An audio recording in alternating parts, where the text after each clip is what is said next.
everybody. So today is Friday. That means it's time for the Friday favorites. And this is a series where I do a list or something fun every Friday. And we talk about a topic that I think is interesting. And this is my third of my series of Say Something Nice About. I did all of the Marvel movies. I did all of Illumination, which was challenging. And today I thought it would be fun to say something nice about every Star Trek film. And the Star Trek films are somewhat hit and miss, like most franchises, but they're really good when they're good of telling interesting sci-fi stories and having likable characters, likable performances. Even in the bad ones, they still have those likable performances. I mean, whether it's the original series crew or the Next Generation crew or the new crew, they all do a really good job with casting and creating characters and a team dynamic that we're invested in and that we really like. And so this should be pretty fun. Say something nice about every Star Trek movie. And I thought of this because of the upcoming series finale with Star Trek Discovery.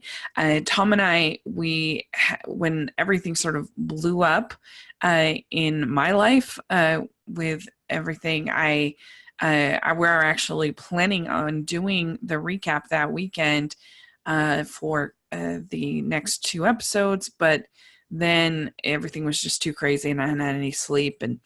And so what we decided to do is we're just going to, after the season finishes, we're going to do a end of the season recap. And so that should be really fun. We'll talk about everything that happened in all of those episodes. So that should be good. So let us know what you think about that. And let's talk about a favorite thing from every movie of Star Trek.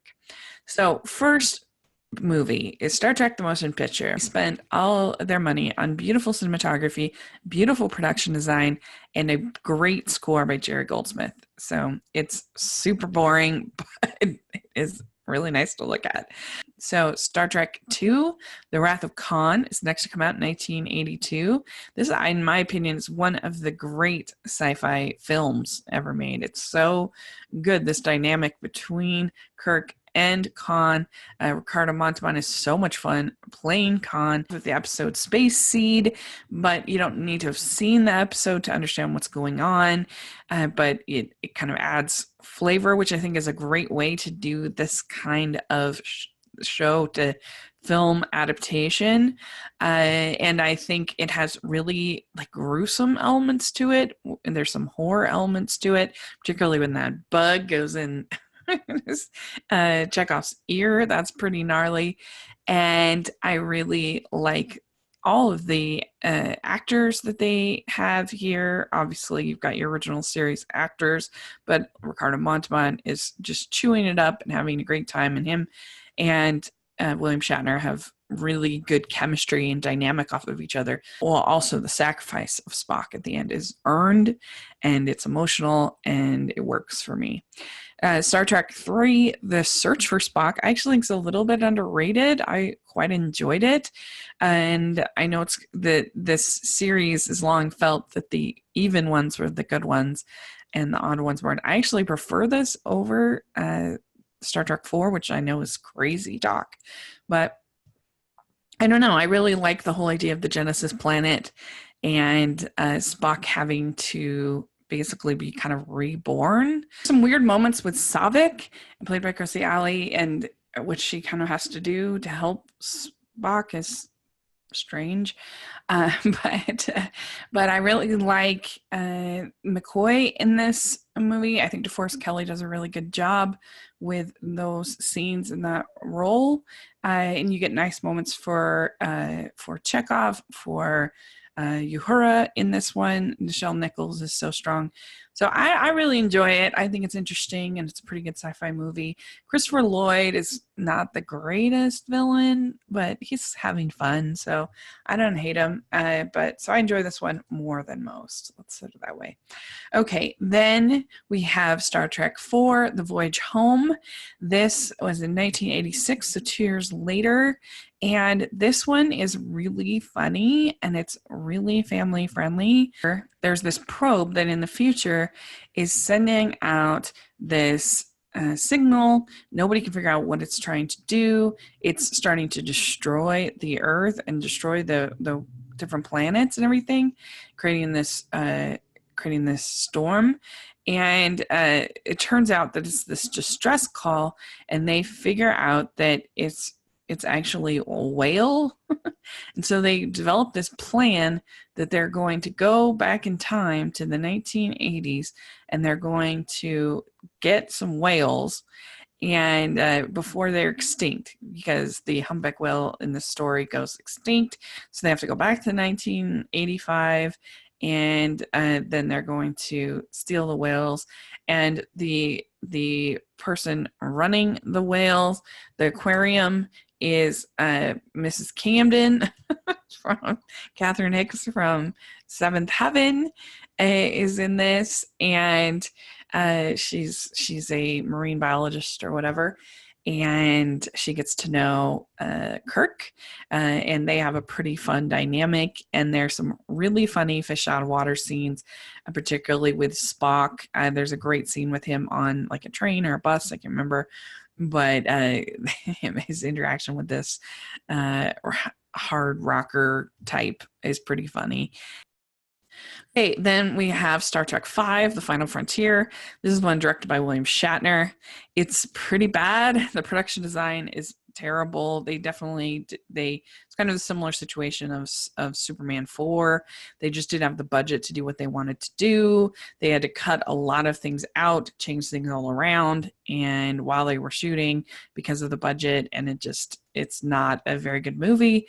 And it has interesting ideas, though. I think that's my positive thing about this one. The idea that Kirk kind of realizes that he needs his flaws, that he doesn't want to live just this sort of life with no thoughts and no individuality and no meaning. And this, I think that's an interesting idea, but the way that it's executed is just not great. Star Trek VI, The Undiscovered Country. This one I think is really underrated. It's directed by Nicholas Meyer, who did Wrath of Khan. I think that Christopher Plummer is such a great villain in this. And I think that you actually see Kirk getting tested because he's so bitter towards the Klingons about the death of his son.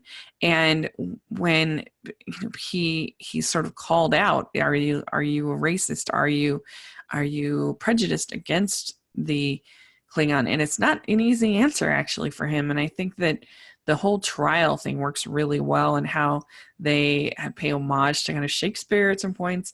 And it's just, I think, a really solid little movie, sci-fi movie, and very entertaining. So there you go. That is the original series. So then we have the Next Generation movies.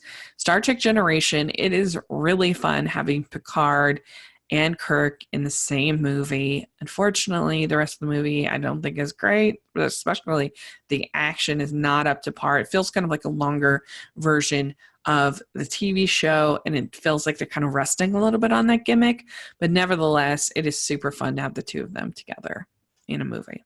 Then First Contact is really solid. I like the addition of the Borgs. I think that was a really clever idea, and I think that sort of a zombie kind of idea within the Star Trek world really works, and I think you get a pretty good performance from Patrick Stewart in this as Picard. So it's definitely the best of the Next Generation, in my opinion.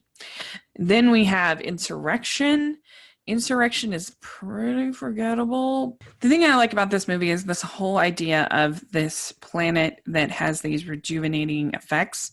The Baku that sudden Geordi can see, and there's all this romance going on, which is fun, and everybody's just feeling kind of renewed and rejuvenated.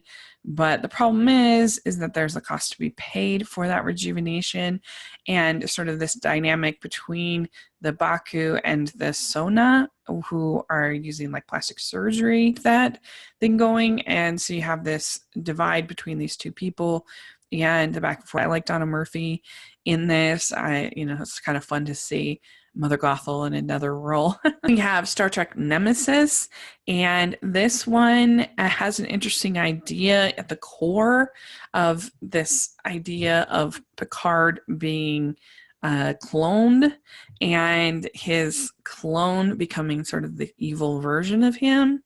And Tom Hardy does a pretty okay job. He's pretty over the top and silly, but it was what was asked of him. He does a pretty good job with what was asked of him, but the whole movie doesn't really work. It's just feels very, very cheesy, and it's just, I don't know. It doesn't feel authentic to the character Picard, and it doesn't really work for me. Star Trek with J.J. Abrams reboot. And I think the best part about this movie is just the tremendous casting. Everybody is so good in their roles, and that is a very tall order in order to do. And I think it's such an entertaining, just basic blockbuster. And so I really enjoy it. And then Star Trek Into Darkness. I think the best part about this movie is Benedict Cumberbatch as Khan. He's just chewing it up, having a really good time. I think that he's great in this movie. And then last is Star Trek Beyond, which I just thought was so much fun. I really enjoyed all of the action. I thought was really good. I really liked the new character played by Sophia Boutelle. I thought she was really good. And I think her name was Alma or something like that. Anyway, she was great. And I just really enjoyed it. Here we go. That is my thoughts on each of the Star Trek movies. A positive thing to say about all of them. What do you think of Star Trek? What do you think of the series? What positive thing do you have to say about each of them? I'd love to hear. And thanks so much. Please subscribe to my channel. I'll talk to you later. Bye.